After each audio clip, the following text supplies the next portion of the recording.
Madame, Monsieur, bonjour et bienvenue à ce nouveau forum.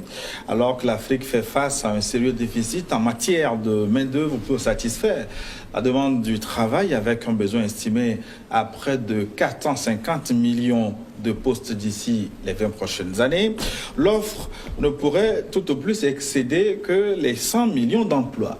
Alors, le chômage, particulièrement celui des jeunes, constitue de ce fait une véritable bombe à retardement pour le continent, alors que le changement qui s'opère sur le monde du travail menace les emplois disponibles. Quels sont les écueils à la création d'emplois pour les jeunes en Afrique? Faut-il changer de stratégie pour le développement des compétences? La question à un spécialiste en la matière. Il est avec nous, Dr Martin Petit-Messi. Bonjour. Bonjour. Merci de votre disponibilité. Votre nom peut-être petit, mais votre parcours est immense et dense. Permettez qu'on vous le rappelle rapidement. Vous êtes spécialiste en élaboration de collecte des données. Vous avez commencé par là. Spécialiste aussi en analyse biomédicale et biophysique. Spécialiste du traitement des données de recensement et d'enquête. Enseignant-chercheur, vous l'avez été dans le domaine des mathématiques appliquées, de l'informatique décisionnelle. Vous avez mené des activités de conseil et de formation dans divers secteurs industriels en Afrique et à l'étranger. Vous êtes expert en statistiques appliquées et certification et vous dirigez désormais WANAM International, une structure de certification professionnelle. Merci beaucoup, oui, c'est ça.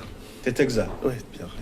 Et pour vous découvrir d'ailleurs davantage, je vous propose de suivre cet élément qui présente WANAM International et, comme on l'a dit, une structure de certification professionnelle basée à Lomé au Togo. Elle représente la référence des pays africains en matière de formation, certification et orientation professionnelle.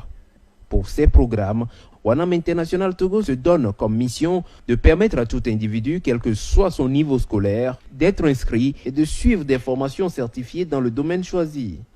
Une mission difficile à accomplir vu les réalités du terrain, qui a pour objectif final de réduire le taux de chômage dans les pays africains.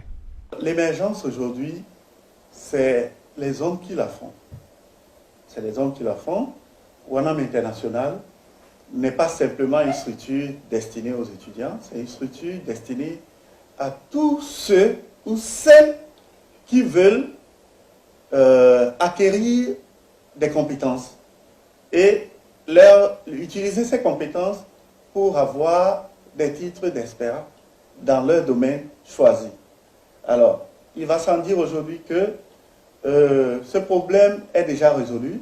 Un enfant qui manifeste très tôt des compétences dans un certain domaine, cet enfant-là peut être orienté à WANAM International, obtenir les certifications qu'il peut obtenir et être utile à sa société. Aujourd'hui, WANAM résout un problème social, il résout un problème économique, il résout aussi un problème politique, parce qu'une société avec des jeunes compétents, je pense que ça résout la problématique du chômage, ça résout la problématique de l'emploi, ça résout aussi la problématique même de la santé. Cette démarche lui a d'ailleurs valu plusieurs récompenses sur le plan international.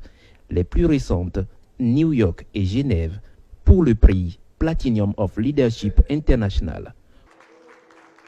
Congratulations to WANAM International from Togo, receiving the International Star Award for Quality, Dr. Martin Petit-Messi, General Director. Congratulations to Dr. Messi and to WANAM International from Togo for the International Star Award for Quality here in Geneva, Switzerland, 2017. On pourra creuser davantage ce que fait votre centre peut-être vers la fin de cette émission. Mais commençons donc par le chômage des jeunes en Afrique. On va faire l'état des lieux. C'est une situation plutôt préoccupante.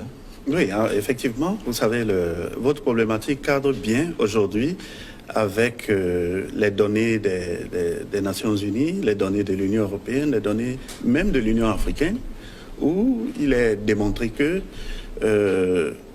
88% des jeunes qui sortent de l'enseignement n'ont pas de compétences professionnelles.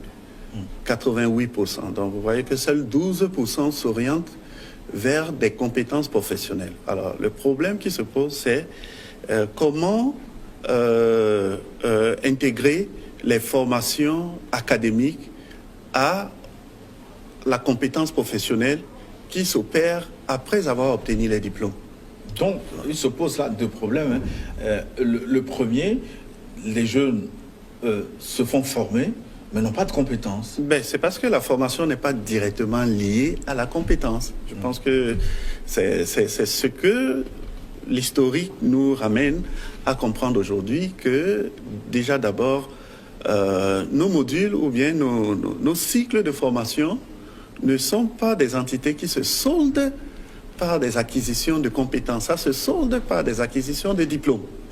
Et à ce problème, lorsqu'il faut aller dans le secteur de l'emploi,